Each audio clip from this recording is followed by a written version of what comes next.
በጣም ነው የደነገጡት። በእውነትና በመንፈስ ይገልጥልን የነበረ ሲናገርም ልባችን ይቃጠል የነበረው ለካስ የናዝሬቱ ኢየሱስ ነበር አሉ። አሉም አላደሩም። በሩጫ ወደ ኢየሩሳሌም ነበር የተመለሱት። በሩጫ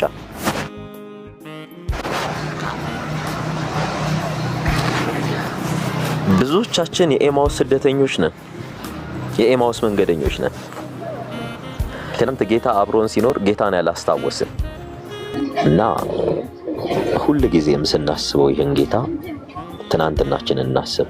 ትናንትና በምን አይነት ተአምር ከሞት እንዳሻገረን፣ ከውድቀት እንዳነሳን፣ ትናንትና በሚገርም ተአምር ተስፋ የሆነን፣ ትናንትናን ህይወት ሆኖ ዛሬን ላቆመን፣ ዛሬ ላጸናን አምላክ ልብንን ባናክድ መዛል ይኖራል። በመንፈሳዊ ህይወት በጉዟችን ሁሉ መዛል ሊኖር ይችላል፣ መድከም ሊኖር ይችላል። ጻድቅ ጽዋት 7 ይነሳል። ወድቀህ ቅር የሚል ጌታ የለም።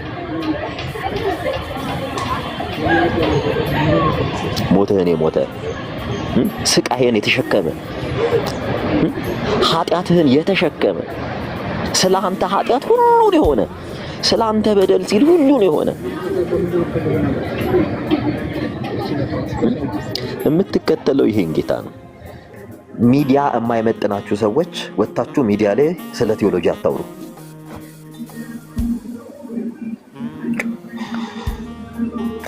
ሚዲያ ላይ መጣችሁ ስለ እውነተኛው ክርስቶስ መስከር ከፈለክ ካቃተ ህዝብን አወዛግበ አንተም ተወዛግበህ አትውጣ።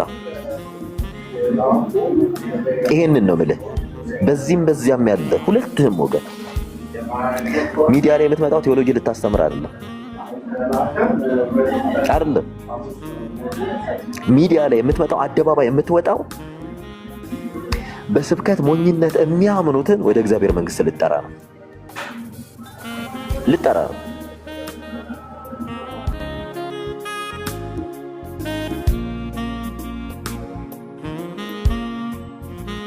ይህ ቦታ አንስቶ ለመንግስቱ ርስት አድርጎ ሲያጭሽ፣ ለመንግስቱ ርስት አድርጎ ያጭ ዛሬ ላይ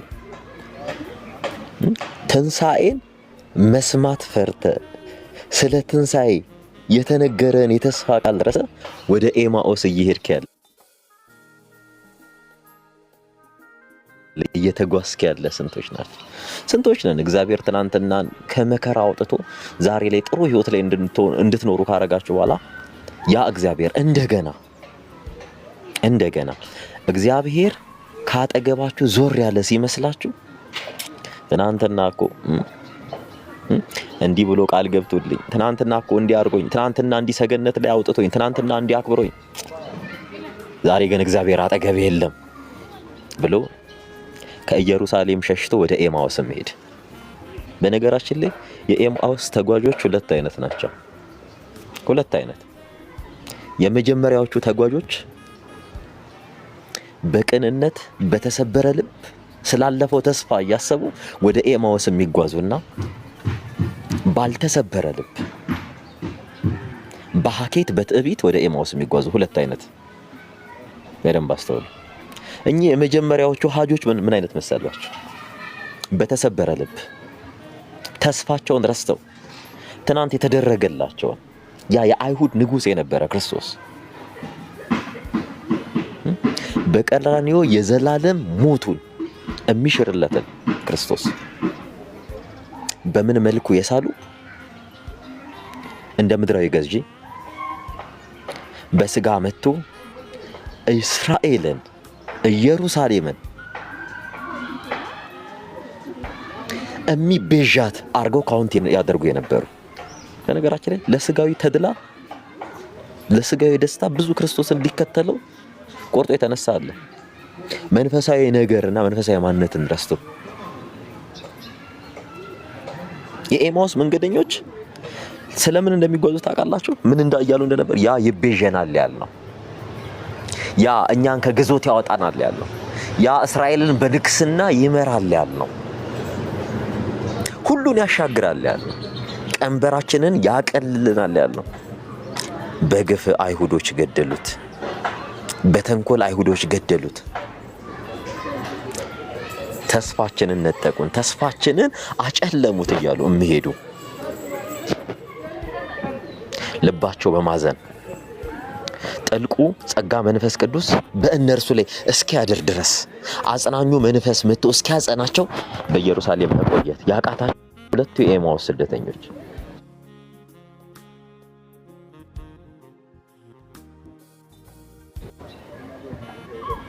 ለነዚህ ስደተኞች ማን የተገለጠላቸው? ክርስቶስ ኢየሱስ የትንሣኤው ጌታ ተስፋ እንዳይቆርጡ። በነገራችን ላይ ተስፋ ቆርጠን በስተመጨረሻ እንኳን ተስፋ ባጣን ጊዜ ተስፋችንን ሊያለመልም ዳግም ይመጣና በመካከላችን ቆሞ ስለ ቀደመው ታሪክ እያወጋን ስለ ወደፊቱ ተስፋ እየነገረን አሁን ባለን ተስፋ ላይ እያጸና እያበረታን የሚኖር ጌታ፣ ይሄ ጌታ ነው ተከትሏቸው የመጣው። 60 ምዕራፍ ድረስ አብሯቸው ነበር ሄደው። በኢየሩሳሌም የሆነውን ጉዳት አታውቅም፣ በቀራንዮ ያደረገውን ሚስጥር አታውቅም፣ አይሁዶች መሲያችንን በግፍ እንደገደሉት አታስተውልምን? እንደዚህ ነበር ያሉት። እርሱ ግን ስለ እርሱ የተነገረውን ከነቢያት ትንቢት እያጣቀሰ ስለሆነው ስለ እያንዳንዱ ነገር ይተርክላቸው ነበር። እነርሱም ልባቸው እየተቃጠለ ይሰሙት ነበር። በነገራችን ላይ ከዚያ ወደ ኤማውስ ደረሱ። ወቅቱም እየመሸ ነበርና እባክህ ከቤታችን ግባ አሉት። ወደዚያ አትሂድ፣ አልፈህን አትሂድ፣ ከእልፈኛችን ግባ አሉት። ግድም አሉት። አያችሁ፣ በማዕዳቸውም አስገቡ። ማዕዱን ባርኮ ቆርሶ ሲሰጣቸው የልቦናቸው ዓይን በራ።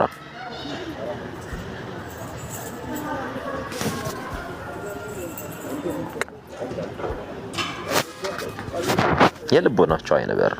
በጣም ነው የሚገርመው። በደንብ አስተውሉ። ብዙዎቻችን ጌታ አልደረሰልንም ብለን ጌታ አላየንም ብለን ኤማውስን የናፈቅን ብዙ ሰዎች አሉ። በኤማውስ መንገድ ላይ ያለን በጣም ብዙ ሰዎች አለን።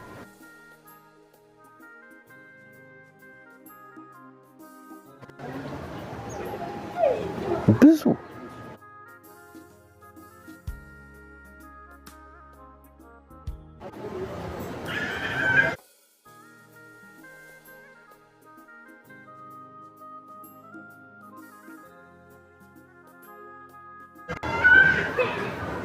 ትናንት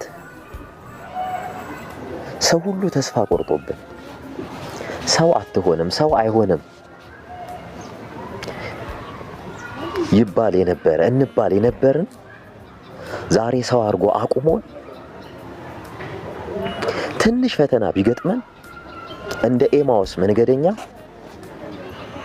ኢየሩሳሌምን ለቀን ወደ ኤማውስ እየተጓዘን ያለን። ዛሬም በህይወታችሁ እየመጣ ክርስቶስ በተደጋጋሚ ስላለፈው ታሪክ እያወሳችሁ ነው። እርሱ በህይወታችሁ ስለተገለጠበት መንገድ፣ እርሱ በህይወታችሁ ስላደረገው፣ ስለሰጣችሁ የተስፋ ቃል፣ ከውድቀታችሁ እንዴት እንዳነሳችሁ፣ ከስብራታችሁ እንዴት እንደጠገናችሁ፣ ሞታችሁን እንዴት እንደሻረ፣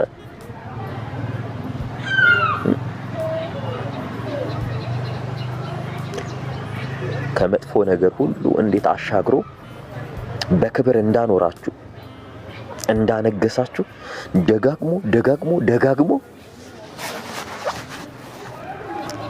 ክርስቶስ ኢየሱስ ይነግራችኋል።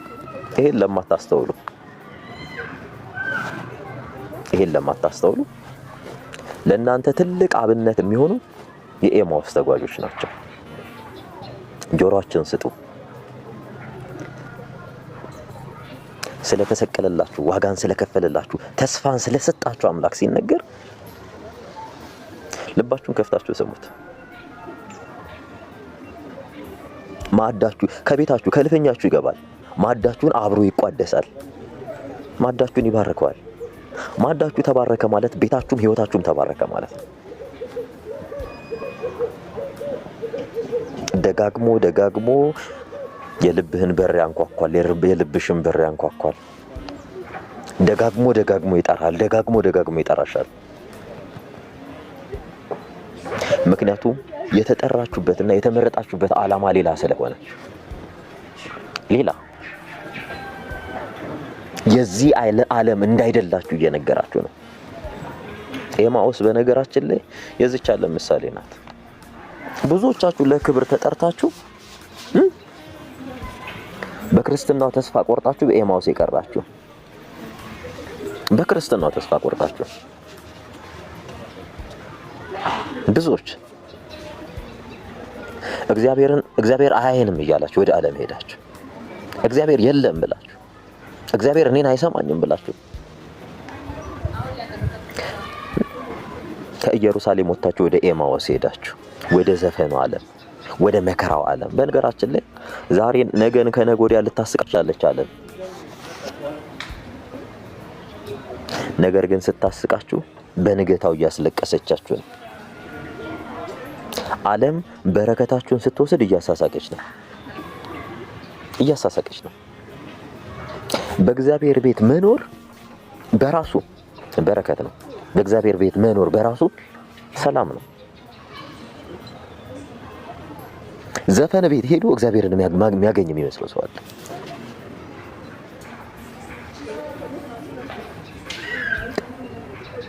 አልባሌ ቦታ ሄዶ አንዳንድ ሰዎች እግዚአብሔርን መታገስ አቅቷችሁ፣ እግዚአብሔርን መጠበቅ ከብዷችሁ፣ በስጋ በመጣባችሁ መከራ ዝላችሁ ደክማችሁ ወዲያው ተሰብራችሁ ከእግዚአብሔር ቤት ካልወጣን ብላችሁ ብዙ ፕሬሸሮች አሉ ከእግዚአብሔር ቤት እንድትወጣ። የመጀመሪያው ፕሬሸር ፒር ፕሬሸር ነው። ፒር ኢንፍሉዌንስ፣ በጓደኛ የእስር ቀንበር ውስጥ ያላችሁ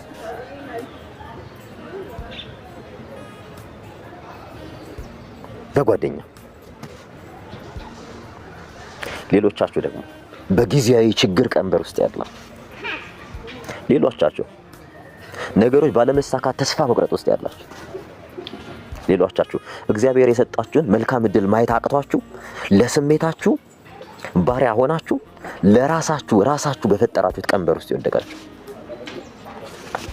የእግዚአብሔርን ጊዜና የእግዚአብሔርን ዓላማ በእናንተ እግዚአብሔር ሊያደርግና ሊፈጽም ያሰበውን ነገር እያስተዋላችሁ ተመለሱ። ደጋግሞ በየመንገዳችሁ እየሄደ እግዚአብሔር ይጠራችኋል። ደጋግሞ እግዚአብሔር ሊያሳርፋችሁ ይፈልጋል። ሰላምን እሰጣችኋለሁ፣ ሰላሜንም እተውላችኋለሁ። እኔ የምሰጣችሁ ሰላም ዓለም እንደምትሰጣችሁ አይነት ሰላም አይደለም ይላል። የክርስቶስ ሰላም ዓለም እንደምትሰጣው አይነት ሰላም አይደለም። ሰላሜን እሰጣለሁ የሚል ጌታ እያለ ሰላምን ፍለጋ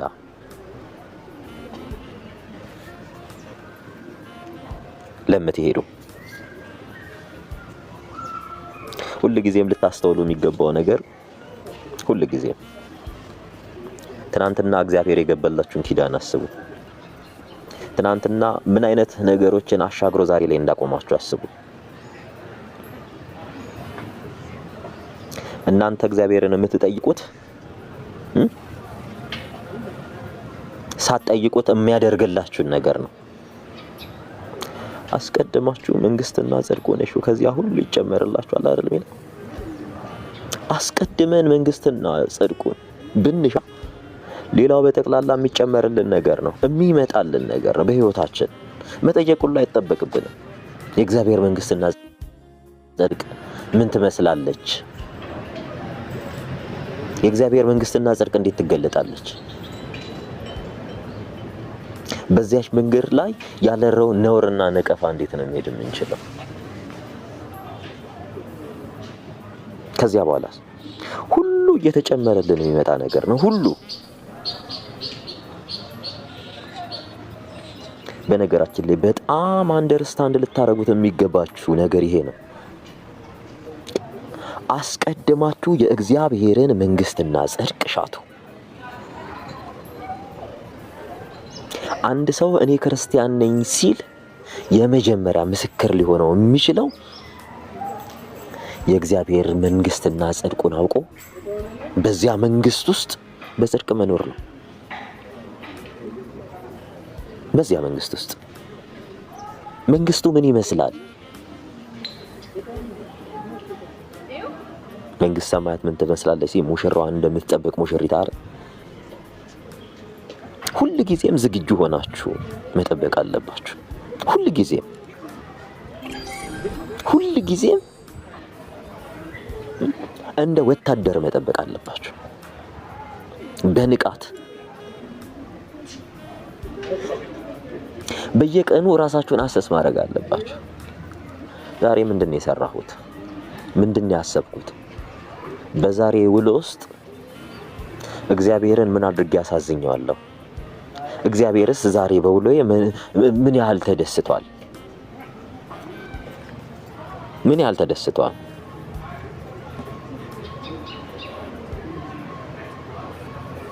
በውሏችን ሜዲቴት እናርግ። ሁሉ ጊዜ የቀን ውሏችንን ከእግዚአብሔር ጋር ያለን ቦንድ ምን ይመስላል? እውነቴን ነው የምንለው፣ በህይወታችን አትራፊ ነው የምንሆነው። እግዚአብሔር በሌለበት መንገድ በህይወታችን ብዙ ጊዜ ተራምደናል።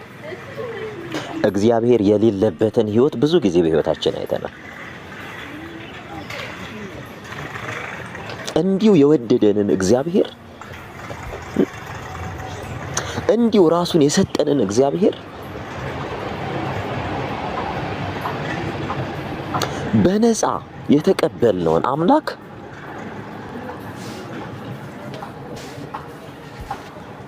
በነፃነት መኖር እያቃተን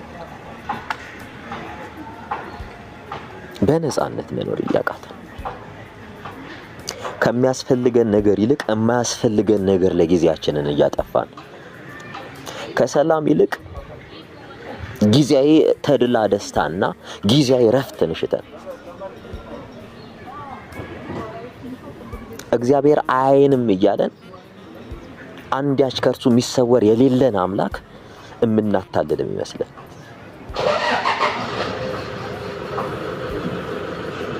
ከእግዚአብሔር ይልቅ ሰው የሚያስፈራን ብዙዎቻችን በእንዲህ አይነት ህይወት ውስጥ ነው። አንድ ሰውን አስገብቼ እግዚአብሔርን ወይንስ ሰውን ትፈራለህ ብዬ ብል የሚፈራው ሰውን ነው። እውነት ውሸት? ሰውን ነው እግዚአብሔርን ነው የምንፈራው? ሰው ሲዘሙት ምን እያለ ነው? ከሰው ተደብቆ ነው አይደል የሚዘሙተው?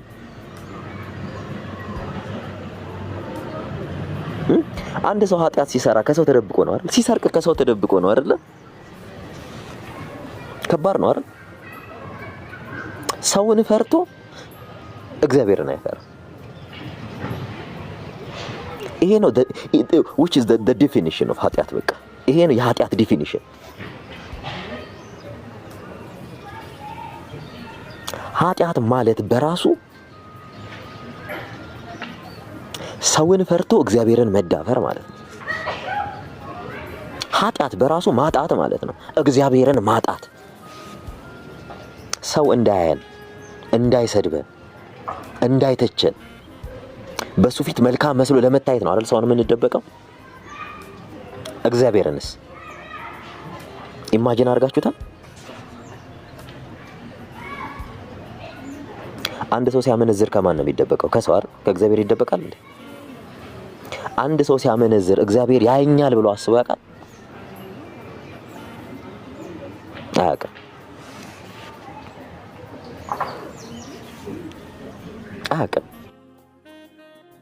ከሱ ወዴትም አትሄድም። በነገራችን ላይ በዚህ ምድር ብዙዎቻችን ተቅበዝባዥ የሆነው በሌላ ነገር አይደለም። ከእግዚአብሔር ክብር ይልቅ የሰው ክብር ስላሳሰበን ነው። ከእግዚአብሔር ይልቅ ራሳችንን ስላስቀደምን ነው። ብዙዎቻችን የምንታመመው ለዚህ ነው። በነገራችን ላይ በራሳችን ቀመር ውስጥ ወድቀን፣ በራሳችን ፎርሙላ ውስጥ ወድቀን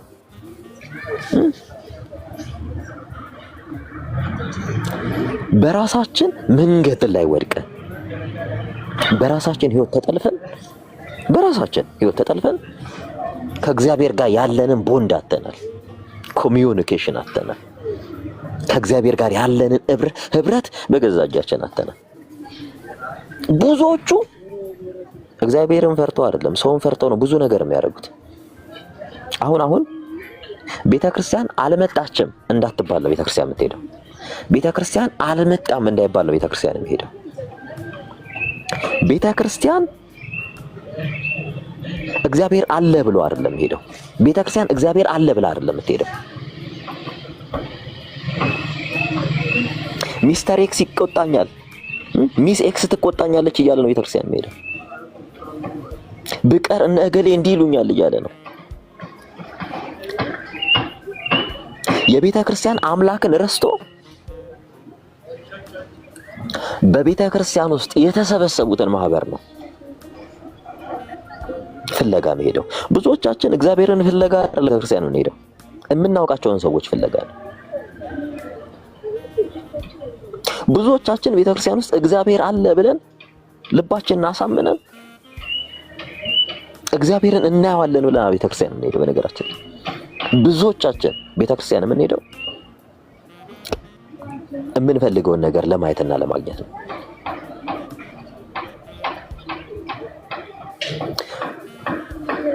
ለዚያ ነው በራሳችን ህይወት ተጠምደን ያለነው። እግዚአብሔርን ማየት ስንፈልግ እግዚአብሔርን እንናፍቀዋለን። እግዚአብሔርን ናፍቀነው የት ነው የምናገኘው? በማደሪያው አጠገቤ ባለው ሰው ውስጥ በጎነትን በማድረግ ቸርነትን በማድረግ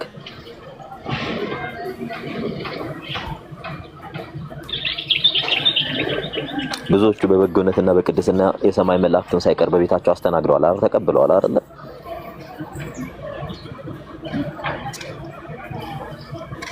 እና እባካችሁ በራሳችን ህይወት ውስጥ ኖረን እግዚአብሔርን ባለመፈለግ መንገድ ላይ ተመላልሰን እግዚአብሔርን ባለማየት መንገድ ላይ ተመላልሰን መከራ ሲመጣብን እግዚአብሔር ዝም አለን እያላችሁ ከኢየሩሳሌም ወደ ኤማኦስ የምትሄዱ ሰዎች እባካችሁ ተመለሱ። ሊመጣው ካለው ይልቅ አሁን ያለው እጅግ ኢምንት ነው። በጣም ተራ ነገር ነው። ዛሬ ስጋዊ ነገር ነው አይደለም የሚያስገድዳችሁ የሚያስጨንቃችሁ። ብዙዎቹ ከእናንተ በፊት የነበሩ ለነፍሳቸው እንኳን ሳይራሩ በአሕዛብ ነገስታት ፊት ስለ ስሙ እየመሰከሩ ብዙዎቹ ዋጋ ከፍለዋል። ብዙዎቹ በሞታቸው ወንጌልን ሰብከዋል። ዛሬስ ወንጌል ሰበክሽ ተብለሽ አትገደልም። ወንጌል ሰበክ ተብለህ አትገደልም፣ አትገፋም፣ አትባረርም። ዛሬስ የምንባረረው በምንድን ነው ብላችሁ ብታስቡ ራስን ባለመግዛት፣ ራስን ባለማወቅ፣ በግል ትዕቢት፣ በህይወት ተምኪት ሁላችንም ታስረን ያለነው በዚህ ነው።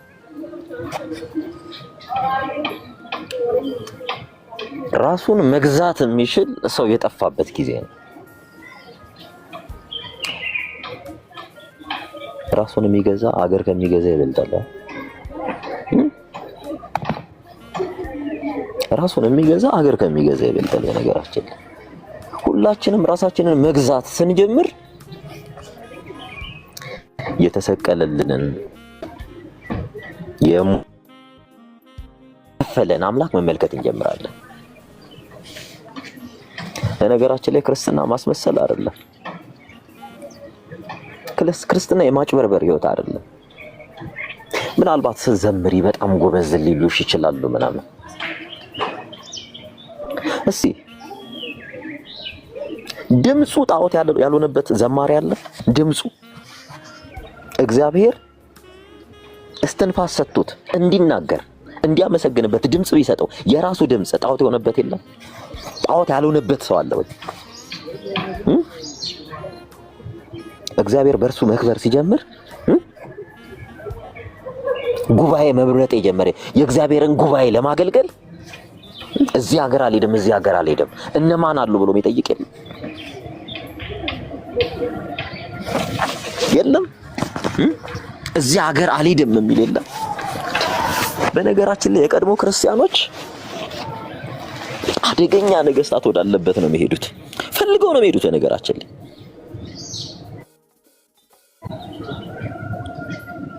ጥቂት ህዝብ ወዳለበት ይሄዳሉ። ይህም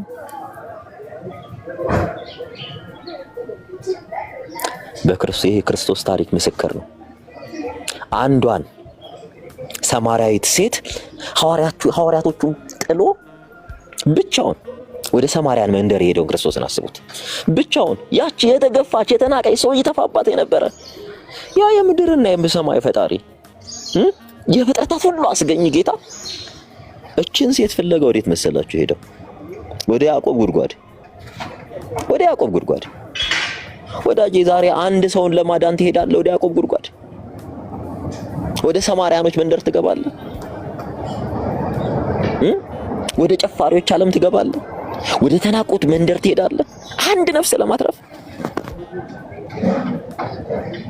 ይሄ አሳይመንት ነው። ይሄን የነገረ የሰበከ ክርስቶስ ኢየሱስ ራሱ ነው። በነገራችን ላይ ያችን አንድ ነፍስ ፍለጋ ወዴት መሰላችሁ ሄደው? ወደ ሰማርያን መንደር። ሰው አንጋግቶ አይደለም ሄደው። ማን አለ ማን የለም ብሎ አይደለም ሄደው። ነገስታት አሉ፣ ክብር ያላት ሴት ናት፣ የሆነ ነገር አላት እንዲህ አገኘ እንደዛ ብሎ አይደለም ሄደው። በጠራራ ፀሐይ ከሰው ሁሉ ተደብቃ ብቻውን ሰው አየኝ አላየኝ ብላ ሰው ለምሳ ሲገባ ከሰው ተደብቃ ገንቦ ተሸክማ ወደ ያዕቆብ ጉድጓድ የሰውን ሐሜት ፈርታ ስድብ ዘለፋ ፈርታ ተሳቃ በሰው ምላስ ቀጥታ ወዴት መሰላችሁ ያለችው? ወደ ያዕቆብ ጉድጓድ ነበር ሄደችው። ያቺ ሳምራዊት ሰመሪታንስ የሚባሉ በእኛ ሀገር ምን ይባላሉ መሰል? ይሄ ፋቂ ነው፣ ፉጋ ነው፣ ይሄ ምንድነው የሚባለው? ሌላ ሸክላ ሰሪ፣ ቀጥቃጭ ምናምን እንዲህ የሚባሉ ሰዎች አሉ አይደለ? በእኛ ሀገር ሳምራውያን እንደዛ ተብለው ነው የሚጠሩት በእስራኤላውያን ታሪክ።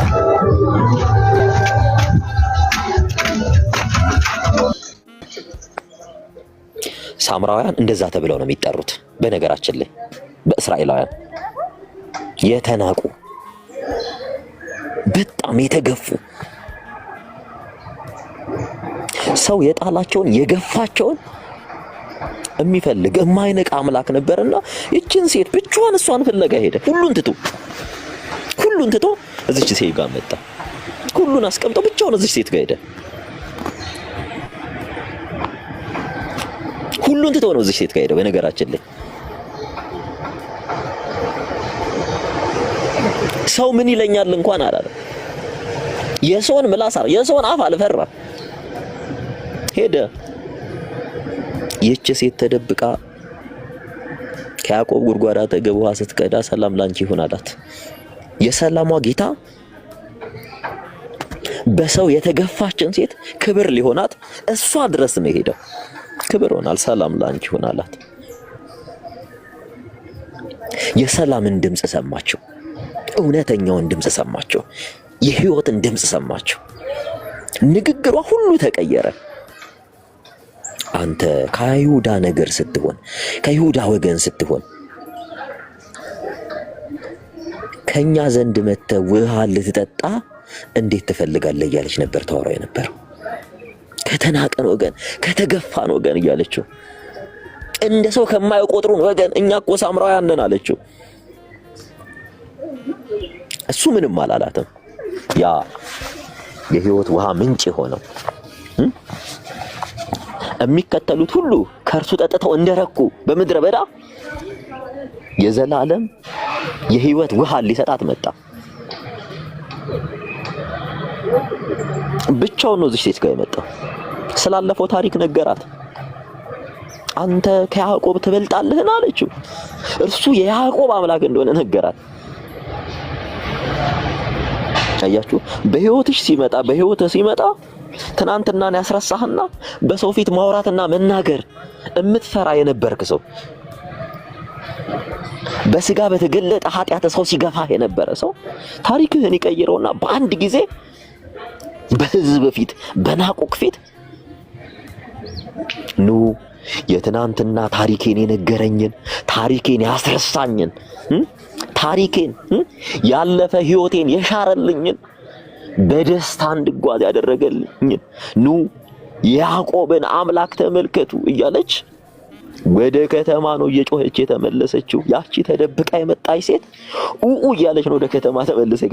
ወዳጄ ክርስቶስ በህይወትህ ሲመጣ ክርስቶስ በህይወትሽ ሲመጣ እገሌ ምን ይለኛል እገሌ እንዲያለኝ አትይም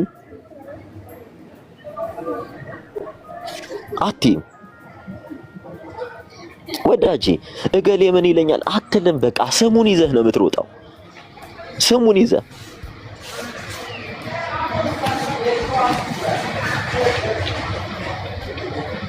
ሁሉ ጊዜም ልታጤነው የሚገባው የጠራህ ማን እንደሆነ ልታቅ ነው። አንደርስታንድ ልታደርገው ይገባል። ለምን እንደተጠራህ ልታቅ ይገባል። ጥሪው እንደ ሰው ያለ ጥሪ አይደለም።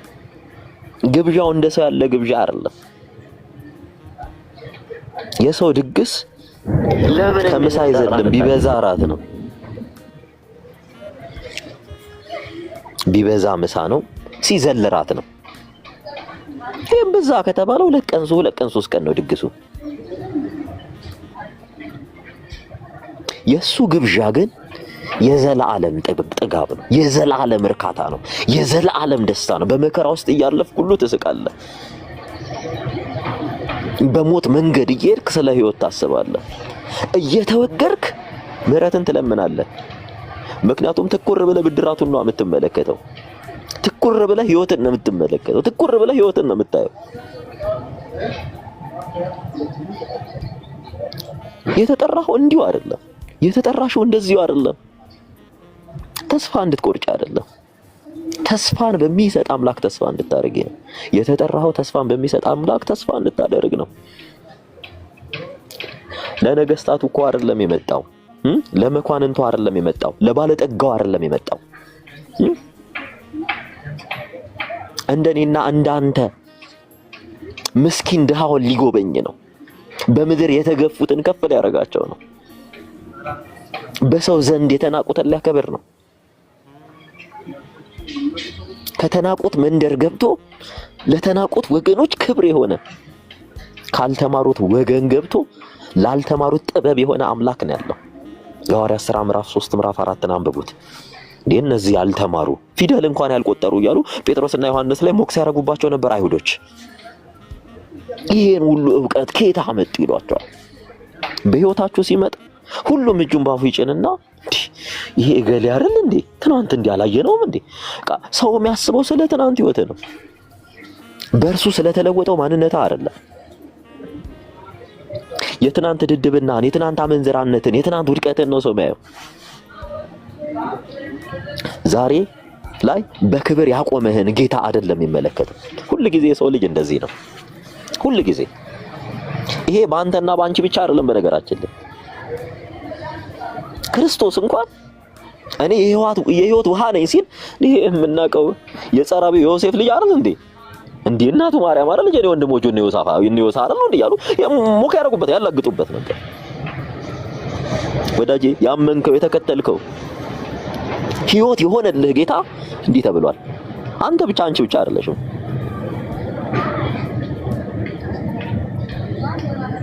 ሁሉን እርሱ አይቶታል። ሁሉን ተፈትኖ አይቶታል። ከኃጢአት በቀር እኛን ሆኗል። ኃጢአት የማይስማማው አምላክ እኛም በማይስማማው እርሱ በማይስማማው መንገድ እንዳንሄድ ሁሉ ጊዜው ጸጋው ይከልለናል። ጸጋው ይጠብቀናል። ብንስት እንኳን በቤቱ በንስሐ እየተመላለስን እርሱን መስለን እንድንኖር ጸጋም ሀብትም ሰጥቶናል። የመጣ ነውና የተጠራ ነው። ለዚህ ነው ሪዋርዳችን ይሄ ነው፣ ሽልማታችን ይሄ ነው።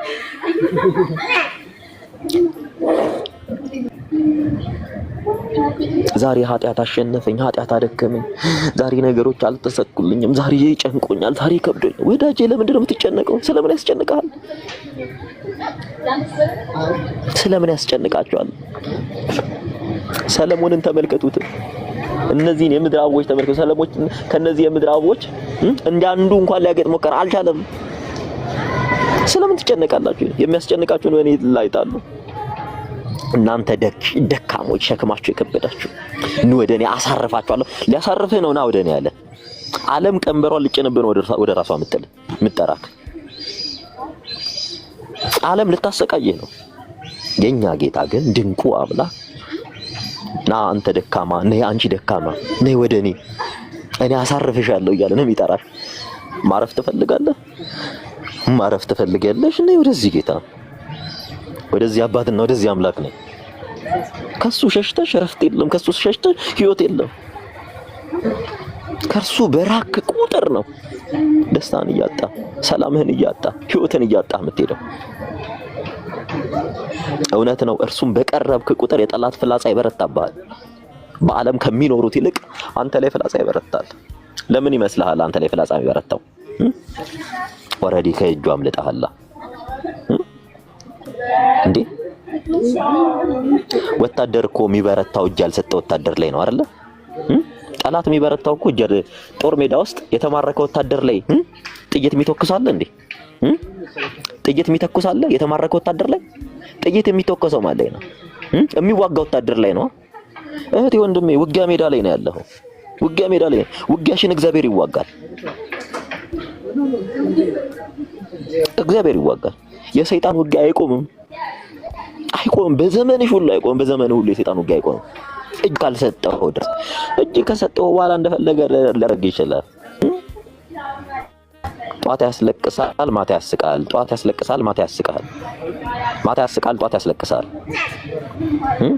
የክሪኬት ኳስ እያደረገ ያኖራል። በቃ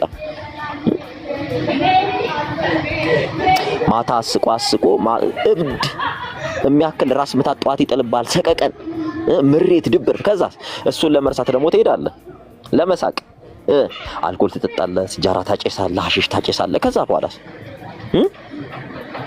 እስር ውስጥ ትገባለህ፣ ካቴና ውስጥ። ጧት እያስጨነቀ ማታ ያስቃል፣ ጧት እያስጨነቀ እዚህ እስር ውስጥ ነው የሚያስገባው። እዚህ ሳይክል ውስጥ ነው። ብዙዎቹ እዚህ ሳይክል ውስጥ ገብተው ነው መውጣት ያቃታቸው። ብዙዎቹ እዚህ ህይወት ውስጥ ገብተው ነው መውጣት ያቃታቸው። ከፈለገ እንድታመነዝር ያደርግሃል። ድብር ይልሃል፣ ራስህን ትጸየፋለህ፣ ራስህን ትጠላለህ እያልክ ይህን ድብርት ለመርሳት እንደገና ሄደህ ኃጢአት ውስጥ ትነከራለህ። ከዛ ትንሽ ቀለል እዛው ሪደንደንት የሆነ ህይወት ውስጥ ትገባለህ። በክርስቶስ ያለ ህይወት እንደዚህ አይደለም። ኃጢአትን መጥላት መጸየፍ ነው። ከኃጢአት መራቅ ነው። እለት እለት እያሰለጠነ ይሄዳል። እለት እለት እየሰለጠንክ ትሄዳለህ። በዚህ በክርስቶስ ያለ ህይወት ውስጥ ስትገባ እለት እለት በመንፈሳዊ ህይወት እያደግክ ትመጣለህ። እለት እለት በመንፈሳዊ ህይወትሽ እያደግሽ ትመጫለሽ። ያ ነው ወደ ቅድስና ህይወት ጉዞ ማለት። ዛሬ ሁላችሁም በዚህ ኃጢአት ምልልስ ውስጥ ልትሆኑ ትችላላችሁ። ዛሬ ሁላችሁም በእንዲህ አይነት ስቃይና ጭንቀት ውስጥ ልትሆኑ ትችላላችሁ። ነገር ግን የሚያሳርፈው ጌታ ወደ እኔ እያለ ነው። እናንተ ደካሞች ሸክማችሁ የከበዳችሁን ወደ እኔ አሳርፋችኋለሁ ይላል። ከኔ ውጪ ሊያሳርፋችሁ የሚችል ምንም የለም ብለዋል። በቃ አለሽ። ከዚህ ውጪ ምን ትፈልጊያለሽ? ማረፍ አይደል የምትፈልጊው?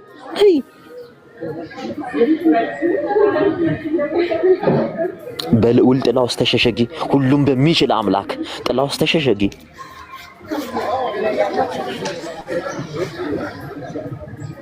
ሰላሙን ሊተውልሽ ይሻል።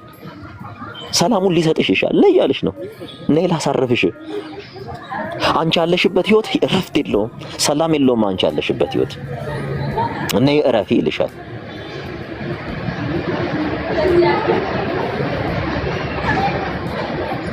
ማረፍ የፈለገ ሁላ ወደ ክርስቶስ ኢየሱስ ይምጣ፣ ወደ ክርስቶስ ኢየሱስ ይቅረብ። ማረፍ ያለው በሱ ነው። እና እህት ወንድሞቼ ያው ካፌ አካባቢ ሆኜ ነው እያወራች ያለሁትና አይ ቲንክ ቻርጅም 3% ምናምን እያለች ነው። እስክታልቅ ድረስ እንብዬ ኮሚኒኬት ማድረግ እንችላለን። እና ከዚህ በኋላ ሁላችሁም በእውነት በእግዚአብሔር ደስ ይበላችሁ፣ በእግዚአብሔር ተጽናኑ። ይህን እግዚአብሔር እዩት፣ ይህን እግዚአብሔር ጠብቁት፣ ይህን እግዚአብሔር ናፍቁት። የሰላማችሁ ንፋስ እሱ ነው። የሰላማችሁ አየር እሱ ነው። ብሪዝ የምታረጉት የሰላማችሁ መንገድ እሱ ነው። እሱ ነው። ስለሱ ማሰብ ስታቆሙ ስለሰው መጨነቅ ትጀምራላችሁ። ስለሰው ማሰብ ትጀምራላችሁ። እገሌ እንዲህ ሊለኝ፣ እገሌ እንዲህ ብሎኝ፣ እገሌ እንዲህ ሆነ። በቃ ስለሱ ማሰብ ሲጀምር፣ ስለሱ ማሰብ ስንጀምር ከዚህ ሁሉ ነገር ነው ነፃ ምን ነው። ስለሱ ማናስብ ከሆነ ሁሉ ጊዜ ቤት ስራ አለ፣ ሁሉ ጊዜ ቤት ስራ ይሰጠናል። ሰይጣን እንዴት ያደርጋል መሰላችሁ? ሰውን ባላስፈላጊ ነገሮች አይደለም ሰይጣን የሚፈትነው። በነገራችን ላይ የሰይጣን ፈተና ምን አለ መሰለህ? በቤቱ እያሉ ይፈትናችኋል። በቤቱ ተቀምጣችሁ አዳምና ሔዋን እኮ በቅድስና ይኖሩ የነበሩ ሰዎች ነበሩ አይደል? ሁለቱም አያችሁ። አዳምና ሔዋን እያዘሞታቸው አይደለም፣ እያጣጠጥፈው እያሰከራቸው አይደለም። አዳምና ሔዋንን እንድታገለግል የተፈጠረች በእባብ አማካኝነት ነው ሰይጣን መልእክቱን የላከው። ከዚያ ነው ጠላታችሁ ዲያብሎስ የሚውጠውን ፈልጎ እንደሚያገሳ አንበሳ በዙሪያችሁ ያረባል እያለ ዳዊት የሚናገረው ይሄንን ነው። ፈተና አለ። ክርስቲያን ነህ አይደል? ጦር ሜዳ ውስጥ ነህ። ክርስቲያን ነሽ አይደል? ጦር ሜዳ ውስጥ ነሽ። የጦሩ መሪ ማን ነው ብለሽ ስትጠይቂ የጦሩ መሪ እንድታሸንፊ ሁሌም አሸናፊ የሆነ የአይሁድ ንጉሥ ክርስቶስ ኢየሱስ ነው። በእርሱ ሰልፍ የተሸነፈ የለም፣ የወደቀ የለም። ጥሪያችንም ይሄ ነው። የተጠራ ነው ለዚህ ነው። እና በእርሱ ያልሆነ ህይወት ካለን እርሱን መምሰል የማንችል ከሆነ እርሱን ወደ መምሰል የማናድግ ከሆነ እጅግ በጣም አደገኛ ሊሆን ይችላል። እና ወደ ጠራን አምላክ ፊታችንን እንመልስ፣ ዞር እንበል። ሰላምና እረፍት ባለው ጌታ ሰላምና እረፍትን እናድርግ፣ ሐሴትን እናድርግ በነገራችን ላይ። እና እግዚአብሔር የሰማነውን በእዝነ ልቦናችን ያስቀምጥ። ይቆየኝ። ሐሳብ ያላችሁ ሰዎች ሐሳብ ስጡ። ስልኬ ቢዘጋ ምንም እንትን እንዳትሉ እሺ።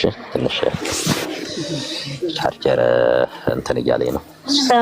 ሳሙዬ በጣም የሚገርም ትምህርትን ያስተማርከን፣ እግዚአብሔር ይስጥልን።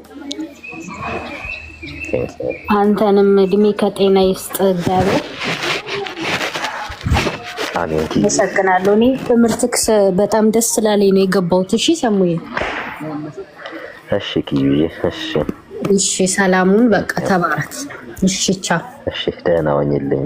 እሺ ኪዩዬ። አሜን። ሰሙሻ አንድ ቀን እኔ እናንተ እንደዚህ እንደምናወራ አቅ ነበር። እግዚአብሔር በሚያውቀው ሰማዩ አምላክ ልዑል እግዚአብሔር ጌታ ምን ይሳነዋል? ሰሙዬ የኤማሁስ መንገደኞች የጌታ ደቀ መዝሙሮች ወደ ኢየሩሳሌም ተመለሱ፣ ከሞት ተነስቷል ንጉሱ። እኔ አንድ ነገር ልንገርህ፣ ኦቨርናይት አይደለም ይሄ ሁሉ ጌታ የገባ ኦቨርናይት በአንድ ቀን ያገኘው ነገር የለም። አንተ ሙሉ የቃል ሙላት ነበረብህ። በእውነት ነው የምነግርህ። ስለ አንተ ጌታ ይባረክ። አንድ ነገር ብቻ ልበል። ዛሬ ስላስተማርከው ትምህርት ታስታውሳለህ? ዮሴፍ በግብፅ አገር ተሽጦ ያለ ዘመድ ያለ አዝማድ ብቻውን ማንም የሌለበት ዞር ብሎ እንኳን ሊያየው የማይችል ባለበት ቦታ ዛሬ ላስተማርከው ትምህርት ማጠናከሪያ የሆን ዘንድ ና ነውር ነገር እናደርጋለችው።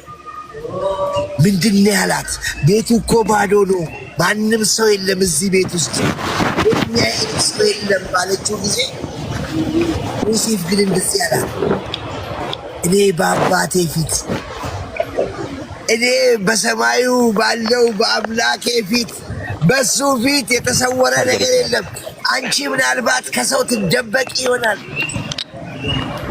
አንቺ ምናልባት ከሰው ትሸሸጊ ይሆናል። አንቺ ምናልባት ከብዙዎች ታመልጭ ይሆናል። እኔ ግን የማልሰወርበት የማልጠፋበት የማልደበቀው የሰማይ አምላክ አለና በሱ ፊት ነውር ነገርን አልሰራም አለ። ዛሬ ተደብቃችሁ ነውር ነገር የምትሰሩት ከሰው የምትደበቁ በእግዚአብሔር ፊት እመኑኝ፣ የተደበቀ ነገር የለም፣ የተሸሸገ ነገር የለም። ሁሉም ነገር በእግዚአብሔር ፊት ግልጽ ነው።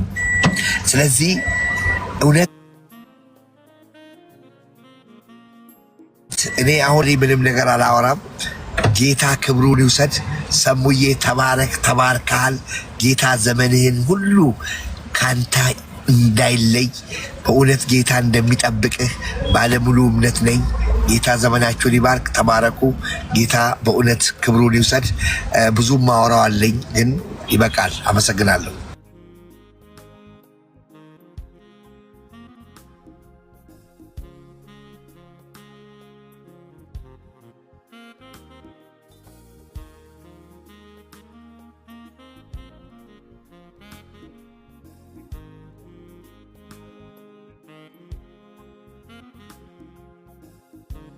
ሌሎቻችሁ ቀጥሎ ቶሎ በሉ፣ ቻርጅ ሊዘጋበት ስለሆነ።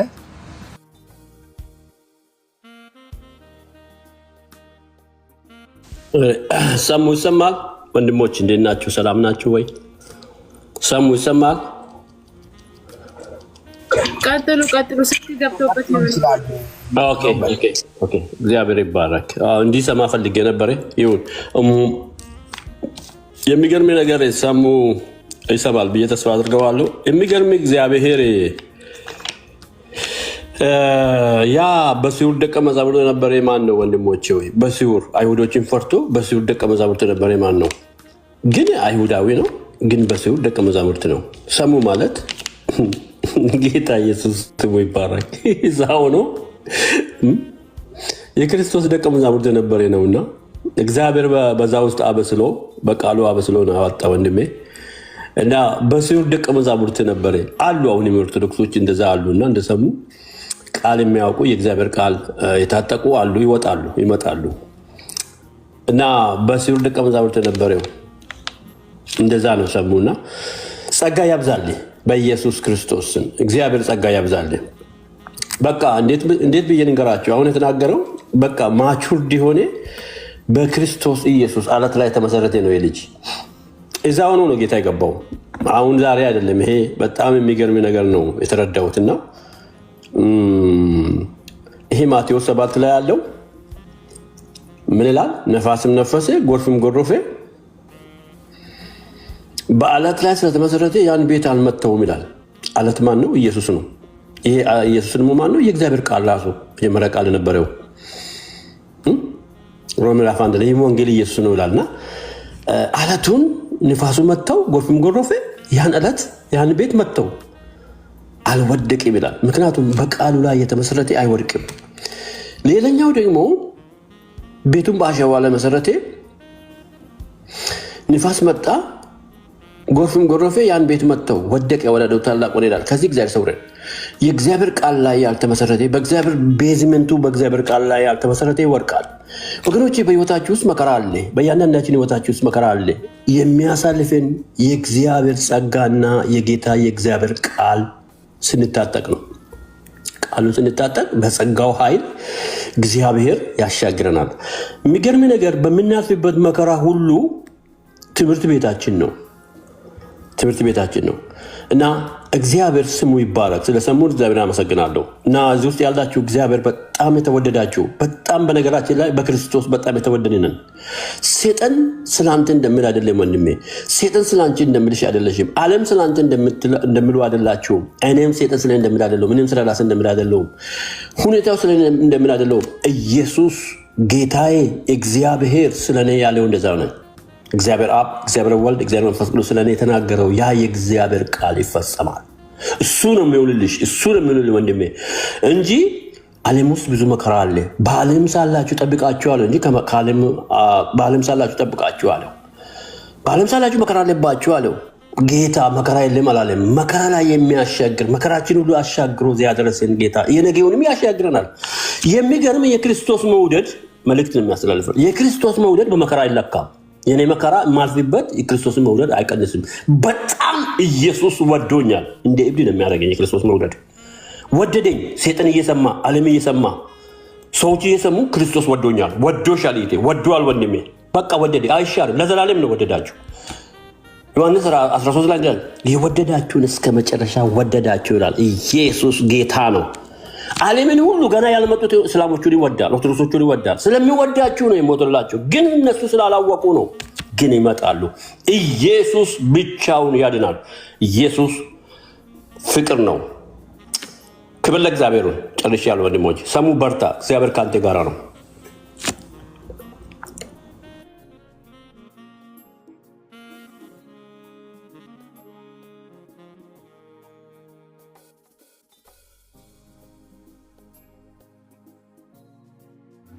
መለያየት በመካከላችሁ እንዳይሆን በጌታ በኢየሱስ ክርስቶስ ስም እለምናችኋለሁ። ልቀጥል? አዎ ቀጥይ። አቁሚ እስክልሽ ቀጥይ። እሺ ወንድሞቼ ሆይ በመካከላችሁ ክርክር እንዳለ ስለእናንተም የቀሎኤ ቤተሰቦች አሳውቀውኛል። ቀጥይ። ይህንም እላለሁ እያንዳንዳችሁ እኔ ጳውሎስ ነኝ፣ እኔ የአጵሎስ ነኝ፣ እኔ ግን የኬፋ ነኝ፣ እኔ ክርስቶስ ነኝ ትላላችሁ። ክርስቶስ ተከፍሏልን? ጳውሎስ ስለ እናንተ ተሰቀልን? ወይስ በጳውሎስ ስም ተጠምቃችኋልን? በስሜ እንደተጠመቃችሁ ማንም እንዳይለይ ከቀርስጳና ከጋዮስ በቀር ከቀርስጶና ከጋዮስ በቀር ከእናንተ አንድም እንኳን ስላላጠመቁ እግዚአብሔርን አመሰግናለሁ። የእስጢፋኖስንም ቤት ሰዎች ደግሞ አጥምቄአለሁ፣ ጨምሬ ሌላም ማጥምቄ እንደሆነ አላውቅም። ለማጥመቅ ክርስቶስ አላከኝምና ወንጌልን ልሰብክ እንጂ የክርስቶስ መስቀል ከንቱ እንዳይሆን በቃል ጥበብ አይደለም። ክርስቶስ የእግዚአብሔር ጥበብና ኃይል ነው። የመስቀሉ ቃል ለሚጠፉት ሞኝነት፣ ለእኛ ግን ለምንድን ግን የእግዚአብሔር ኃይል ነው። የጥበበኞችን ጥበብ አጠፋለሁ፣ የአስማተኞችንም ማስተዋል እጥላለሁ ተብሎ ተጽፏልና። ጥበበኛ የት አለ? ጻፊስ የት አለ? የዚች ዓለም ምርመራስ የት አለ? እግዚአብሔር የዚችን ዓለም ጥበብና ሞኝነት እንዲሁ አላደረገምን? በእግዚአብሔር ጥበብ ምክንያት የዓለም እግዚአብሔርን በጥበብ ስላላወቀች በስብከት ሞኝነት የሚያምኑትን ሊያድን እግዚአብሔር በጎ ፍቃድ ሆኗልና። በቃ ተባረክልኝ። በስብከት ሞኝነት የሚያምኑትን እግዚአብሔር ምን አደረጋቸው ነው የሚለው? ሊያድን ወዷልና። ጥበበኛ ሞልቷል፣ ባለጸጋ ሞልቷል፣ የዚች ዓለም ነገስታቶች ሞልተዋል። ወንድሜ በነገራችን ላይ ብዙ ጊዜ በቃል እውቀት ብዙዎቻችን ተናግረናል፣ ብዙዎቻችን ከብዙ ጋር ተጨቃጭቀናል፣ ተነጋግረናል። ነገር ግን ክርስቶስ የወደዳቸው በስብከት ሞኝነት ያዳናቸው ነው። መንፈሳዊነት ይሄ ነው። መንፈሳዊነት ህይወት እንጂ ጥበብ አይደለም። የቃል ጥበብ አይደለም። መንፈሳዊነት ፕራክቲካል ላይፍ ነው፣ እውነተኛ ህይወት ነው። ሁል ጊዜም ወንድማችን እግዚአብሔርን ስትፈልግ እውነተኛውን እግዚአብሔር ፈልግ። በእውነተኛው መንገድ ላይ ቆመ በእውነት የሚያኖርህን አምላክ ይህ እንደ ስጋ አይደለም የምታየው። ፍጹም ትሁት ሆነ ፍጹም ራስህን ለእርሱ ሰሚት አድርገህ ያኔ ስትከተለው የእውነት አምላክ ይገባሃል። የእውነት አምላክ ይገባሃል። ፍሬ ለሳትሆነ ፍሬን ታፈራለህ። እሱ ራሱ ምንድን ያለው እውነተኛ የወይን ግንድ እኔ ነኝ፣ ገበሬውም አባቴ ነው። በእኔ ያለ ፍሬን ማፈራ ይቆረጣል። በእርሱ ስትኖር ፍሬን አለማፍራት አትችልም። በእርሱ ሆነ ፍሬን ካላፈራ ትቆረጣለህ።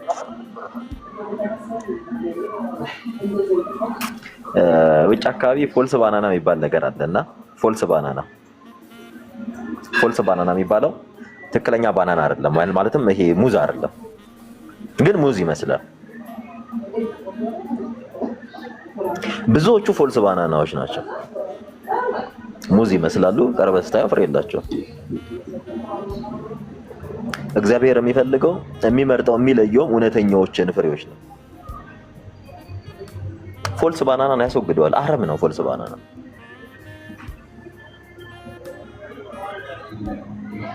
የሚፈልገው ሙዝ ከሆነ ሙዝ ላይ ኮንሰንትሬት ማድረግ ነው።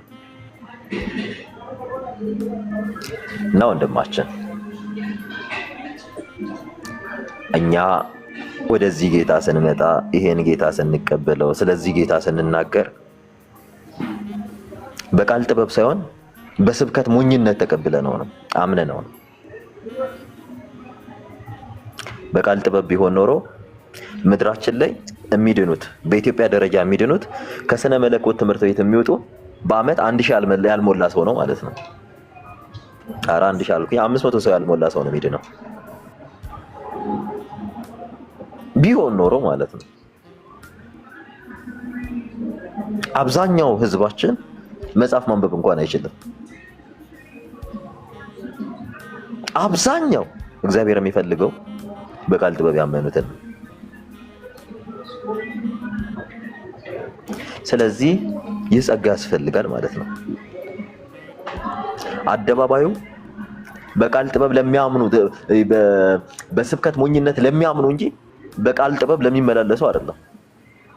የእግዚአብሔር አደባባዮች እሱም በር ዘግቶ ዲቤት ማድረግ ይቻላል። በቤተክርስቲያን የተደረጉ ብዙ ጉባኤዎች አሉ። ምዕመኑ እንዳይሰማ በር ተዘግቶ ማለት ነው። እዚህ ቲክታክ ላይሳ በር ተዘግቶ መደረግ ያለባቸው ነገሮች ይሄድና ቴዎሎጂ ይማርና ዛሬ የተማረውን ኮርስ መጥቶ እዚህ ምንም የማያውቅ ምዕመን ላይ ኤክሰርሳይዝ ያደርግበታል፣ ይሸመድድበታል፣ ያጠናበታል። ያየነው ቲክታክ ፕላትፎርም ላይ ይሄ ነው። ህዝቡ ህይወት የለውም። እገሌ ምን አስተማረ ብለህ ብትጠይቀው ምንም የሚያውቀው ነገር የለም። እነሱ ያሉት በቃል ጥበብ ውስጥ ነው። በስብከት ሞኝነት አምሮ ለእግዚአብሔር የሚመጣን ህዝብ ረስተውታል። እነሱ ያቺ የምትሰጣቸውን ማዕረግና የሚሰበስቧትን ሳንቲም ብቻ ነው የሚያስቡት። መጽሐፍ ቅዱስ ግን ኮምፕሊትሊ እነዚህ ሰዎች ከእግዚአብሔር እንዳልሆኑ ይናገራል። ልትጠነቀቅ ይገባል። ለህዝቡ በጣም ብዙ ጊዜ ተናግረናል። ስለዚህ የሚመጥንህን ትምህርት ዓለም እየተማርክ የነበረው እኔም ሳስተምር የነበረው የሚመጥንህን ትምህርት አይደለም። ብዙ ጊዜ ጥሪ ያለው ህዝቡ የሚመጥነውን ትምህርት እናስተምር ብዬ ስለ አሪዮስ ትምህርት መተህ ሚዲያ ላይ እንድታስተምር አይደለም። ስለ ንስጥሮስ ትምህርት መተህ ሚዲያ ላይ እንድታስተምር አይደለም። ሚዲያው ለነማን ነው? እንደነ አሪዮስ ላሉ ቴዎሎጂሻን፣ እንደነ ንስጥሮስ ላሉ ቴዎሎጂሻን ይሄ ሚዲያ። እንኪያስ ቢሆን ኖሮ አደባባይ መሃል አሪዮስና ንስጥሮስን ይዳኙት ነበረ አባቶቻችን። እነዛ ክርስቶስን ወደ መምሰል ያደጉ አባቶች በር ዘግተው ነው። ሊቃውን ተሰብስበው ጠቢባን ተሰብስበው ይሄ የክርስትና ትምህርት ይሄ አንተ ስህተት ነህ ብለው ሌላው እንዳይሰናከል ኤክስፖዝ የተደረገው አናቴማው ነው፣ ውግዘቱ ነው። ዛሬስ ምንድነው ደንቆሮ የሰማለት ያብዳል የሚባለው? ሁሉም አሁን እዚህ ፕላትፎርም ላይ የምታዩቸው ደንቆሮ የሰማለት ያብዳላቸው።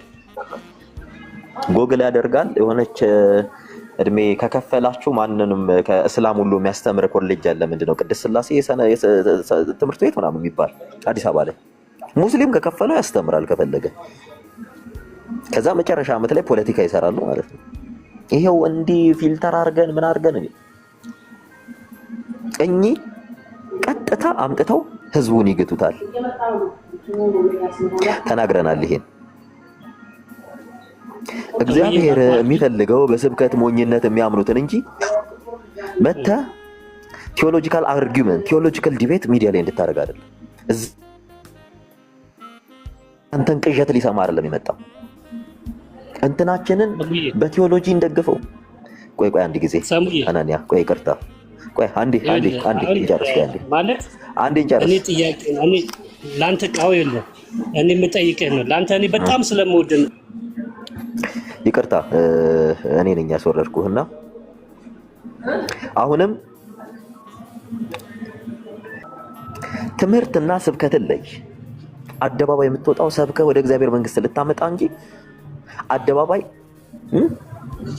ቁጭ አድርገህ ሌላ ስራ የምትሰራበት አይደለም። ለተከታታይ ኮርስ ከፈለክ ቴሌግራም ግሩፕ ክሬት አድርገህ ቁጭ ለማውራት ትችላለህ። ይሄ ሚዲያ የክርስቶስ ወንጌል የሚነገርበት ነው። ስብከት የሚሰበክበት ነው። ቦታ የማታውቁ ቦታ ለማትለዩ ሰዎች ግን በግልጽ ልንገራችሁ፣ ቴዎሎጂ ኮሌጅ ያልገባችሁን የማታውቁትን ነገር መታችሁ እዚህ አትሸምድዱ ሰው ላይ። የግድ እዛ የተማርኩትን የግድ እንዲህ የምትል ከሆነ ወዳጄ ለምን ስፖንሰር ሆነኸው ለህዝቡ ለምን አስገብታ አታስተምረው? ካንተ የተሻሉ መምህራን አሉ። ተማሪ ሆነ ላስተምር ከምትል ስፖንሰር አለ፣ ስፖንሰር አድርገው። ይሄን ነው የምንለው። ይህ ሚዲያ በስብከት ሞኝነት ለሚያምኑ ሰዎች ነው። ያ እውነትን ነው። ይፌ ተሳዳቢ ትውልድ ነው። ቴዎሎጂ እኔ በጣም ነው የሚያስቀኝ።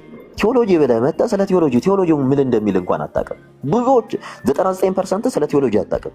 ቴዎሎጂ ትምህርት ቤት እማራለሁ የምትል በጣም ብዙ ጊዜ ኤቫሉዌት አድርጌያቸዋለሁ። ምን እንግሊዘኛ እንኳን መፍታት አትችሉም። ግን አክት ታረጋላችሁ። እዚህ ጋር ምንም የማያውቅ ምስኪኑን ሰው ስታወዛግቡት እናያለን። ወዳጄ አደባባዩ ወንጌል ልሰብክበት እንጂ ቴዎሎጂካል አርጊውመንትን ይዘህ መተህ ዲቤት እንድትገባ አይደለም።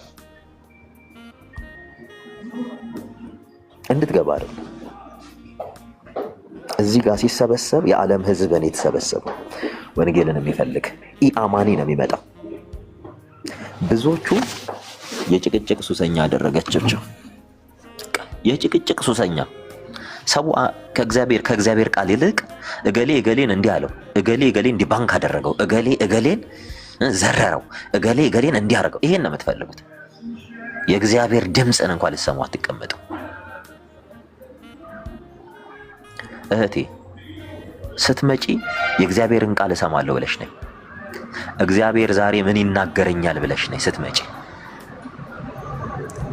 እምልሽ ይሄን መመክርሽ ይሄን ስለ ቴዎሎጂካል አርጊውመንት ከፈለግሽ ከፍለሽ መማር ትችያለሽ። ክፈይ፣ ያስተምሩሻል። እድሜ ገንዘብሽ ይጨነቅ። ከፈለግሽ ዲስታንስ ያስተምሩሻል። ከፈለግሽ ኦንላይን ሄደ ይሄ በምንድነው ፌስ ቱ ፌስ ሄደሽ ትማሪያለሽ።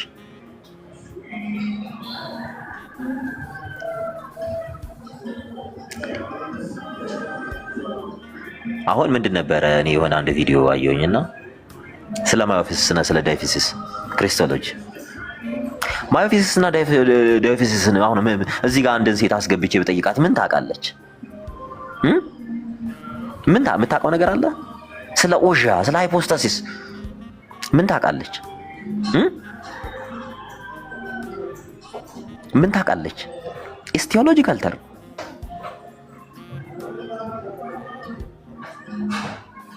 አንተ ራስህ ያልገባህን ነገር መተህ አታውራ። አንተ ራስህ ማታውቀው ነገር ብዙዎቻችሁን እኮ ኢቫሉዌት አድርጌያችኋለሁ። ብዙዎቻችሁን ቃንትንን ብላችሁ መታችሁ ስታክ ታደርጋላችሁ። ትመጡና ልክ የሆነ ቢፈትናችሁ ቃንትን ትላላችሁ። ምንም የማያውቀውን ሰው መተብህ ህዝቡን ከማደንቆር ውጭ ምን ጥቅም ታገኛለህ? ምንም አታገኝም። በክርክር ያሳለፍናቸውና የገደልናቸው ጊዜያቶች በጣም ነው የሚቆጩን። የእውነቴን ነው የምላችሁ። ላላመነ ሰው እንዲያምን ታደርገዋለህ። ነገር ግን እዛ ሄደህ ትምህርት ቤት የተማርከውን ነገር መተህ እዚህ አትሸምድድበት። ሰው ላይ አትሸምድድ። ሰው ላይ የማታውቀውን ነገር አታወራ። እርግጠኛ ነኝ ሁላችሁም ቴዎሎጂ ተማሪ ነን የምትለው አታውቁም። አም ዴድሊ ሹር አታውቁትም። በደንብ አድርጌ ስላየኋችሁ እንዲህ በጣም አበጥሬ ነው ያየኋችሁ። በነገራችን ላይ ግብድ እብድብድ የሚያክል መጽሐፍ ከጀርባ ትደቅንና አንዱን መጽሐፍ እኮ አንብበው አታውቅም። መጽሐፉ እንዲገባ አድርገህ ፎቶ እንትን ትላለህ። አሁን እቺማ ሙድ ሆነች እኮ በቃ እቺ ፋሽን ሆነች። የመጽሐፍ መደርደሪያ እያሳየ ቁጭ ትላለህ። ይሄ ማለት ምን ማለት እንደሆነ ታውቃላችሁ? ላስቃችሁ እና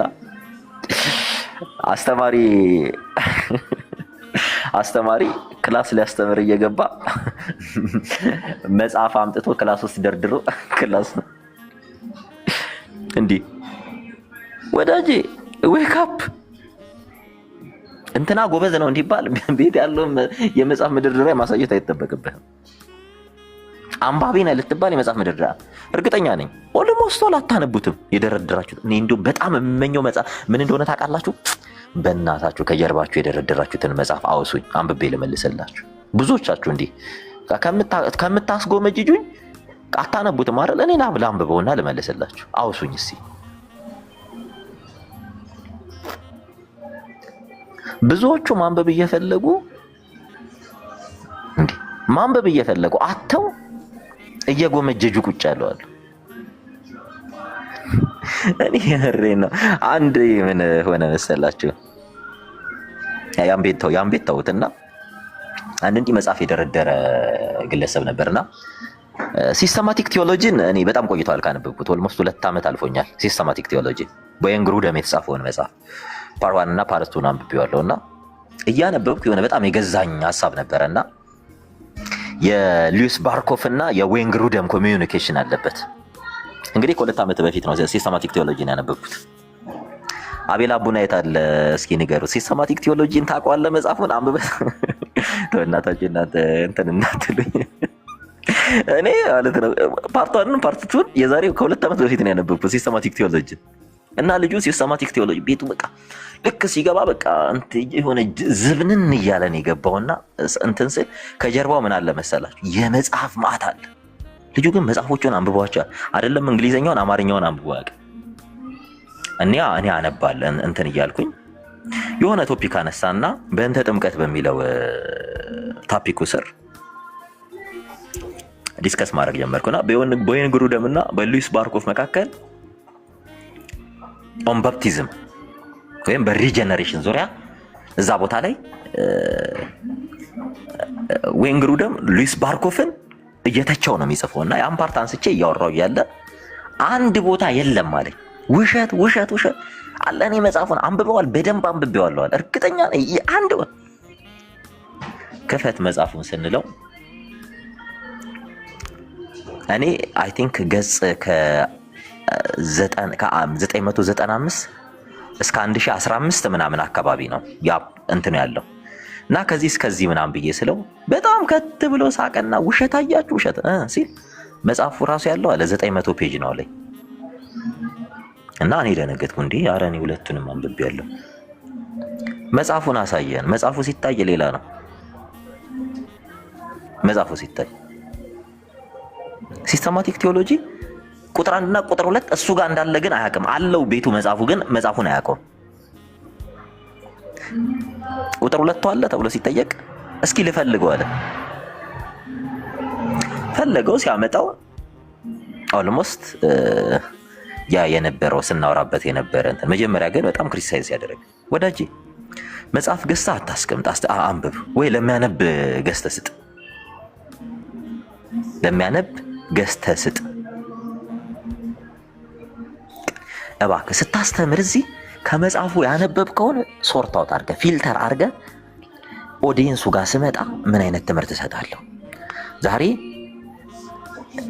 ኦዲየንሱን ምን አስተምረዋለሁ? እግዚአብሔር ዛሬ ለኦዲየንሱ ምን ይናገራል ብለህ ያነበብከውን ፊልተር አድርገህ ኦዲየንስህ በሚመጥነው ልክ አስተምር። በቃ ፍሬን ታፈራለህ። አለበለዚያ ፍሬ ቢስ ነው የምትሆነው። በቃ ወይ አንተ እግዚአብሔርን አታይ ወይ እግዚአብሔርን አታሳይ። መሀል ሰፋሪ ነው የምትሆነው። ስታስተምር ደግሞ እውቀትን ለመግለጥ አታስተምር፣ እግዚአብሔርን ለማየት አስተምር።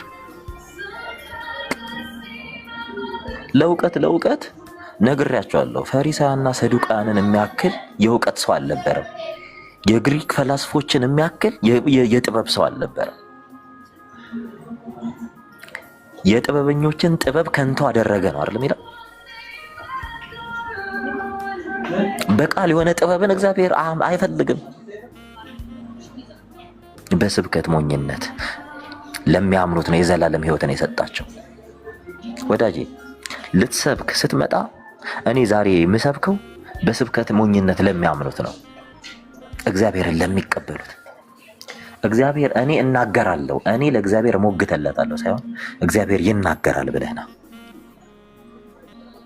በዚያ ሰዓት ፍሩትፉል ትሆናለህ። በቃ ፍሬ ይታያል። በቃ ፍሬ ይታያል። እንኪያስ ካልሆነ ፍሬ የሌለው ሰው ነው የምትሆነው። የእውነት ብዙዎቻችሁ በቃ 24/7 በቃ በጣም እንትን ትላላችሁ። በቃ እኔ ማድረገው ስለነበረ በጣም ይሄ አይደለም። በነገራችን ላይ መጀመሪያ እግዚአብሔርን በህይወታችን ኢንቫይት እናርገው። እግዚአብሔር በህይወታችን እንዲሰራ እናርገው። ከዚያን እንደ እግዚአብሔር ሐሳብ እንናገር። እግዚአብሔር ምን ይወዳል የሚለውን ነገር እንለይ። ከሌላው ይልቅ እስኪ ራሳችን ላይ ትኩረት እናርግ።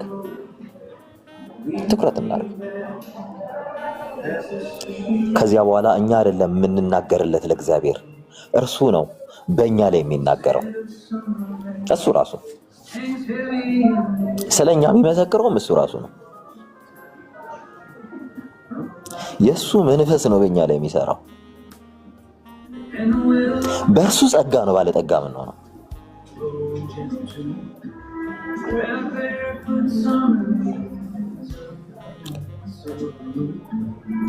እና እግዚአብሔርን ማየት ከፈለግን እውነቴን ነው የምላችሁ፣ ከእግዚአብሔር ጋር ማውራት ከፈለግን መጀመሪያ ልባችንን ዝግጁ እናርገው። መጀመሪያ እንሰበር። እስኪ እንናገርለታለን ያልነውን ጌታ እንዲናገረን እንፍቀድለት። እንዲናገረን የእውነቴን ነው። ከዚያ በኋላ እናንተ አይደላችሁም የምትሰሩት በእናንተ ላይ።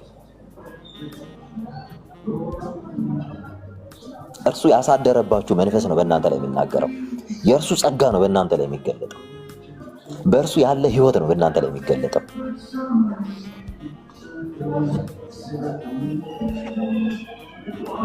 አሁን ላይ ትልቁ ችግር ምን እንደሆነ ታውቃላችሁ? አሁንም ልንገራችሁ፣ ብዙዎቻችን መስፈርት አውጪዎች ሆነናል።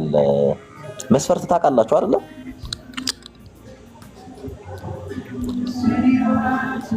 እግዚአብሔርን የሚያውቀው ሰው አለ። እኔ እግዚአብሔርን አውቀዋለሁ እርሱ ከገለጠልኝ ውጭ ብሎ የሚያስብ ሰው አለ አለ? እግዚአብሔር ከገለጠልኝ ውጭ እኔ እግዚአብሔርን አውቀዋለሁ በራሴ ተመራምሬ በራሴ አጥንቼ በራሴ አንብቤ አውቀዋለሁ የሚል ሰው አለ አለ? አንድ ሰው የለም። የገለጠልህን እኮ ነው የምትናገረው። ያሳወቀህን እኮ ነው የምትመሰክረው። አንተ እዚህ ጋር ቴዎሎጂካል አርጊውመንት ላይ ያለ ቴዎሎጂካል ዲቤት ላይ ያለ እግዚአብሔር የምትኮላተፍን አንድን እህት አስነስቶ እንደ ሙሴ ባህረ ኤርትራን ከፍሎ ምድረ ከነዓን ያስገባል ህዝቡን። አንተ እዚህ ስትመጻደቅ ና ፕሊስ ዌክ አፕ። ሰው ላይ የምታሾፉ ሰው ላይ ሞክ የምታረጉ ሙሴን እኮ ከዮቶር ቤት ውጣ ሲለው ጌታ ሆይ እኔ ኮልታፋ ነኝ አለ። ማን ይሰማኛል? ኮልታፋ ነኝ ማን ይሰማኛል ያለው። እኔ አንደበት ሆናለሁ ውጣ ነው አይደል ያለው። አንተ እየሳክበት ህዝብን የሚማርክ ኮልታፋ አንደበተ ርቱ ያልሆነ ሰው እግዚአብሔር ያስነሳል። አንተ እዚህ ቁጭ ብለህ መስፈርት አውጣ። እንትናን ኢቫሉዌት እናደርገዋለን፣ እንትናን እንመረምረዋለን፣ እንትናን እንፈትሸዋለን ምናምን በምን አወቅህ እንዴ? አንተ እንድታውቅ እኮ አልተፈቀደልህም። ታውቃለህ፣ ግን በሰው መዳን ዙሪያ አንተ እንድታውቅ አልተፈቀደልህም። ወዳጄ ማንም የቆመ ቢመስለው እንዳይወድቅ ይጠንቀቅ ነው የሚለው። ላለመውደቅህ እንኳ እርግጠኛ አይደለህም። ላለመውደቅህ እንዳትወድቅ አንተ ራስህ ተጠንቀቅ ነው የምትባለው የሚልህ መጽሐፍ ቅዱስ ነው የሚልህ፣ እኔ አይደለም። እግዚአብሔር የጠራውን እግዚአብሔር ያከበረውን ቆመህ ደረጃ መዳቢ ሆነሃል። ደረጃ አውጪ ነው እና ፕሊስ ከእንዲህ አይነት ህይወት ውጡ። አሁን ምን እያየ እዚህ ቲክታክ ፕላትፎርም ላይ እነማንን እያየው እንደሆነ ታውቃላችሁ? በጣም እኚህ ንጽጽር እንሰራለን መጽሐፍ ቅዱስ እናውቃለን የሚሉ በፍጹም መጽሐፍ ቅዱስ እንዳልገባቸው ነው እያየው ያለሁት። ሲጀመር መጽሐፍ ቅዱስን ለህይወት አንብቦት እንደማያውቁ ነው አሁን እያዩዋቸው ያለው። እኔም እንዲህ ነበርኩ እንዴ እላለሁ። እንዲህ ነኝ እንዴ እኔ እምላለሁ። የምሬን ነው የምላችሁ። እገሌ እንዲህ መሆኑን በምን አወክ እንዴ? በጣም እኮ ነው የሚያስቀው። ምን እገሌ እንዲህ መሆኑን በምን አወክ?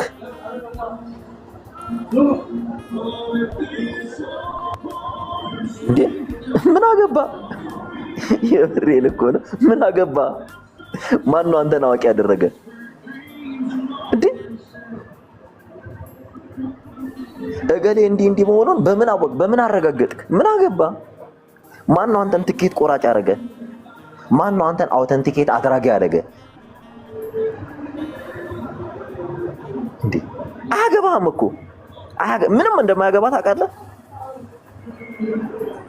ወዳጄ። የሚመጣውን ቆበህ አጨብጭበህ ከመቀበል ውጪ ምንም ሮል የለህም። ከወደድክ ደስተኛ ሁን፣ በእግዚአብሔር መንፈስ ውስጥ ካለ ደስተኛ ሁን። እምቢ ካልክ ደግሞ ያው እያጉረመረምክ ቁጭ በል።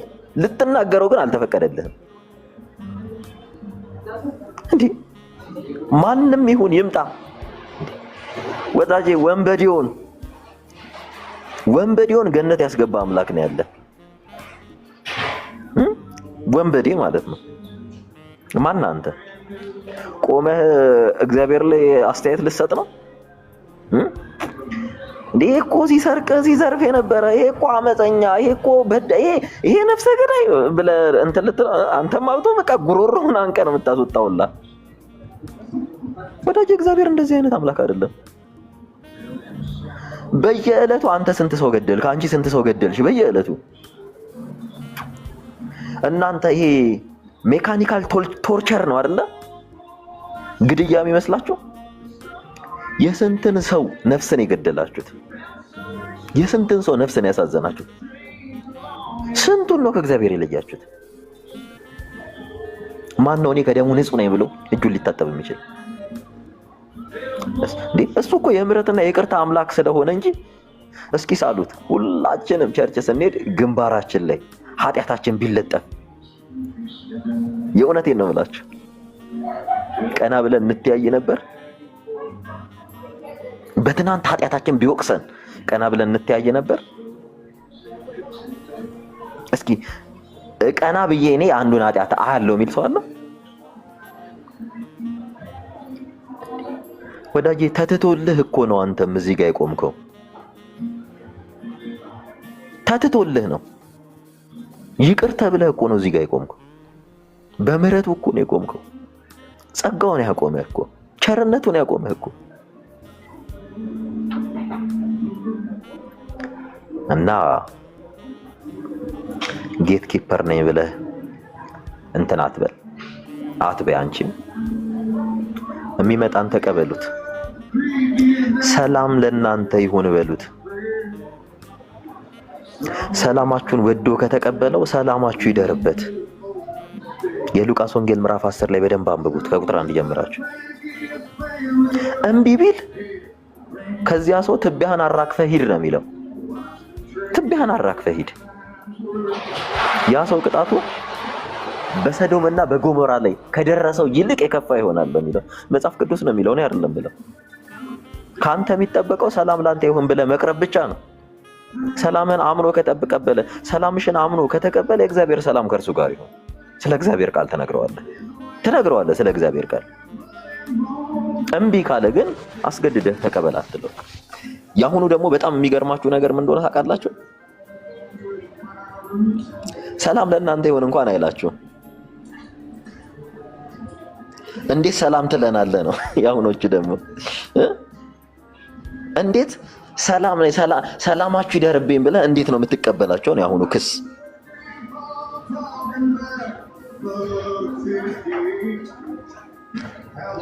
እና ይሄ ክፉና ርኩሰት ነው፣ ከእግዚአብሔር ያልሆነ መንፈስ ነው። እና ይሄን መንፈስ ልንቃወመው ይገባል። እግዚአብሔር ከዚህ ህይወት እንዲያስወጣን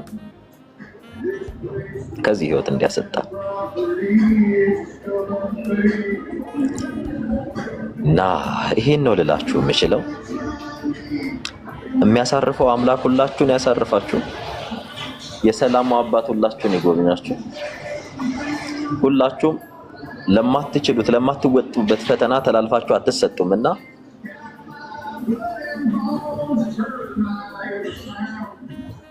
እና ደስተኛ ሆኖ እባካችሁ።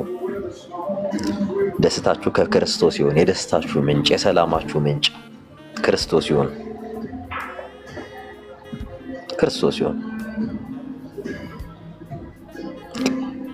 የዚያኔ እረፍት ታረጋላችሁ፣ ደስተኛ ትሆናላችሁ።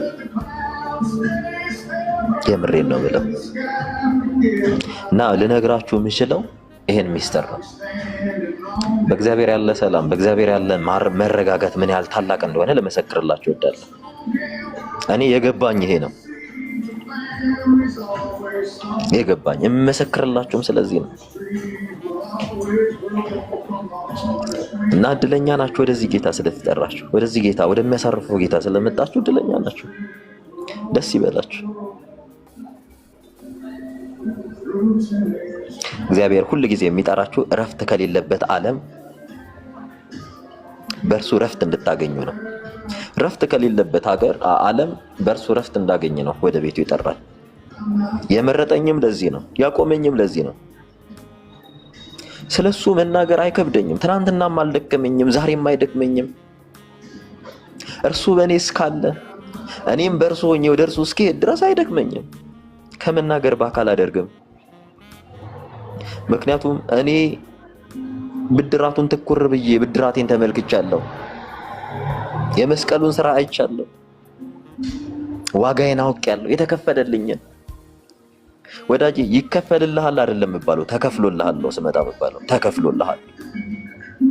ሰሙ እኮ እንዲያርጎ እንዲበድሎ እንዲያርጎ እንዲ ይሄ ኃጢአተኛ፣ ይሄ እንዲ፣ ይሄ አመንዝራ፣ ይሄ ሌባ፣ ይሄ ክፉ፣ ይሄ መጥፎ መተህ በጌታ ፊት ብትል ካርዱ ምን ያሳያል መሰላችሁ? ፔይድ ይላል፣ ተከፍሏል። ደስ አይልም? ይሄ እንዲ፣ ይሄ እንዲሆን፣ እቺ እንዲ፣ እቺ አመንዝራ፣ እቺ ቆሻሻ፣ እቺ ባለጌ፣ እቺ እንዲ ክርስቶስ ፊት ስቆኝ ፔይድ ይላል። ካርዱ የሚያሳየው ፔይድ ነው፣ ተከፍሏል። እዳ የለም። እሱ በዚህ እሱ እንዲህ ነበር፣ እሱ እንዲህ ነው፣ ይኸው ትናንትና እንዲያቸው እንዲህ በሱ ፊት ስትቆም ፔይድ ተከፍሏል። ይከፈላል አይደለም ተከፍሏል ነው የምትባለው። ልክ ማውራት ሲጀምር ተከፍሏል ይላል። የተከፍሏል ካርድ ነው። ሁላችሁም ከታች ተከፍሎልሃል በሉ። ተከፍሎልኛል ፔይድ በሉ። ሁላችሁም በቃ ተከፍሎልኛል። አንተ መተህ ስለ ኃጢአቴ አውራ፣ ስለ ክፋት፣ ስለ በደል አውራ። ኢትስ ኦልሬዲ ፔይድ። በቃ ተከፍሏል።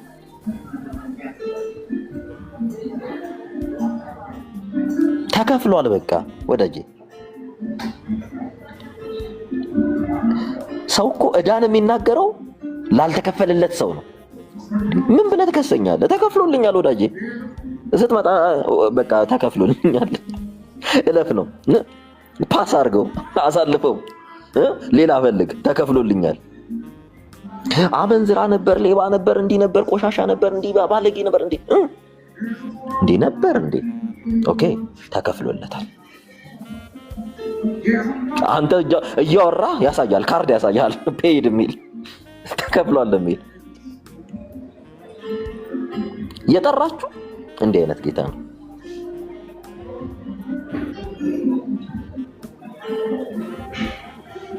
እና እምሰራውና የሰራውት ኃጢአት ከተከፈለልኝ ካሳ በላይ አይደለም። እኔ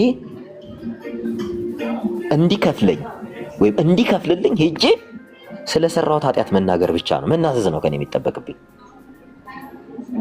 ጌታ ሆይ እኔ እኮ በድያለሁ፣ እኔ እኮ ወዳጄን እንዲያስቀይሜዋለሁ፣ እኔ እኮ እንዲሆኛል፣ እኔ ወድቄያለሁ። የፍቅር አባት ነው። ልጅ እወድሃለሁ እኮ እና ወደ እቅፌ። ከዛ ጠላታችሁ ሲመጣ ፔይድ ይላል፣ ያነሳና ፔይድ ያይና ሮጦ ይመለሳል። በቃ ያነሳል። ልክ ሲመጣ ሊከስ ሲመጣ ፔይድ ይላል እና በመጣበት ይመለሳል። ወዳጄ የምትከሰኝ ክስ አለ፣ ኦልሬዲ ተከፍሎልኛል። ተከፍሎልኛል። በቃ ገባችሁ? እህቴ የሚከስሽ ሰው አለ? ነይ ወደዚህ ጌታ ከፍሎልሻል። ከፍሎልሻል። በቃ አንዴ ለዘለዓለም ከፍሎልሻል። ሊከሳችሁ ይመጣል ሰው፣ ወዳጄ ተከፍሎልኛል። አንተ ቆመ ክሰስ። ክስህን እዚህ ጋር ደርድር። ክስህን አስቀምጥ። ዶሴህን ደርድር። ዶሴህን አስቀምጥ። አጠራቅም። ስጨርስ አጠራቅመ ጠይቀኝ ስለ ክስ። እንዲህ አድርጋል በለኝ። እኔ ማሳየ ተከፍሎልኛል የሚለውን ማህተብ ነው ማሳየ።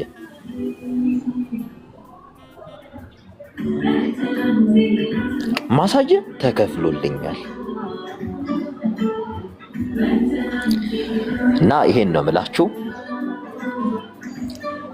የትናንትን ሳይቆጥር ዛሬ ላይ በጸጋው ያኖረን እንድንናገር እድል የሰጠን እርሱን የመስማት ጸጋን ያሳደረብን የመረጠን የወደደን ጌታ በእውነት ምን ብለን ውለታውን እንደምንመልስ አናውቅም።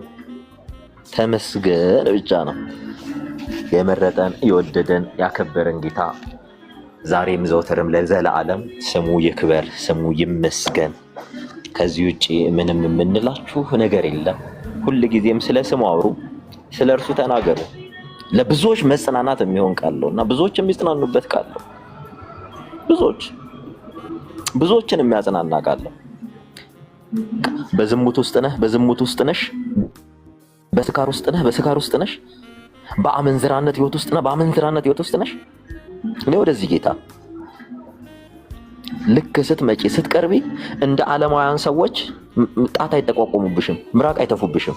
ልክ ስትመጪ በጸጋው ይሸፍንልሽና ከሳሽሽ ሲመጣ ተከፍሏል ነው የሚልሽ። ተከፍሏል። በቃ ልክ ሲመጣ ተከፍሏል። ተስፋ ቆርጠሃል። የምታየውን ነገር አታሃል። ሁሉ ነገር ጨልሞብሃል እና ወደዚህ ጌታ ሳትነግረው የሚረዳ ሳትጨቀጭቀው የሚሰማ የልብህን የሚያውቅ እና ወደዚህ ጌታ ልክ ስትመጣ አንተ እንዲህ ትናንት እንዲህ አይልህም። ስትመጣ ተከፍሎልሃል ነው የሚልህ። ፔይድ ከሳሽ ሲመጣ ፔይድ የኔ ነው ነው የሚልህ። ታውቃለህ? ተከፍሏል። በቃ ምን ከፈልክ እንዴት ከፈልክ የሚለው የለም። ከደሙ የበለጠ ክፍያ የለምና። ከክርስቶስ ደም የበለጠ ክፍያ አለ? በቃ ተከፍሏል። እለፍ፣ ተከፍሏል። ፓስ ጣሳለሁ።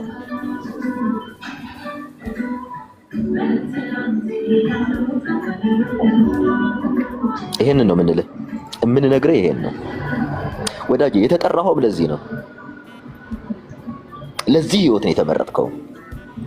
እና ያለህም ትናንትናን አስረስቶ ዛሬን እንደ አዲስ ሊሰራ ነው። ዛሬን አዲስ አድርጎ ሊያቆመህ፣ አዲስ አድርጎ ሊያቆመህ ማለት ነው። ና ተመርጠሃል፣ ና ተወደሃል፣ ና ተቀድሰሃል፣ ና በቅድስና ህይወት እንድትመላለስ የጠራህ አምላክ ጋር ና። ና ተቤዥቶሃል። እና ስላለፈው ኃጢአት እንዳታስብ። ልክ እሱ ጋር ስትደርስ፣ በሩ ጋር ስትደርስ ተከፍሎልሃል ይላል። አንተ ስትገባ ከሳሽ ይርቃል። የክስ መዝገብ ይዘጋል። እጠበኝ ቆሽሻለሁ፣ ቤሶ ብርጨኝ እንደ በረዶ እመነጣለሁ ነው አይደል የሚለው ዳዊት።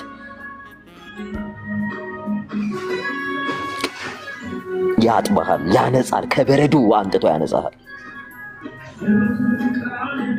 ለዚህ ነው የተጠራኸው። ለዚህ ህይወት ነው ሪክሩት የተደረገው። እና እንዳይረብሻችሁ ካፌ ውስጥ ነው ያለሁት እና እዛው ነው ቻርጅ እያደረኩኝ እያወራችሁ ያለሁት። የሚረብሽ ድምፅ አለ። የተከፈለላችሁ ሀሳብ መስጠት ትችላላችሁ። ስለ ክርስቶስ እናወራ፣ እንመካከር፣ እንነጋገር የሚል ቶፒክ ነበር የያዝነው። እኔ እስካሁን አውርቻለሁ። ሀሳባችሁን ቀጥሉ። ቻርጅ ላይ ሰክቼ እያወራችሁ ስለሆነ እየሰማችሁ ነው። ከላይ ጀምራችሁ የተከፈለላችሁ አውሩ፣ መስክሩ። እኔ ኮልታፋ ነኝ መናገር አልችልም እንዳትሉ፣ ተናገሩ። ስለዚህ አምላክ መስክሩ፣ እድሉ አላችሁ። ቀጥሉ።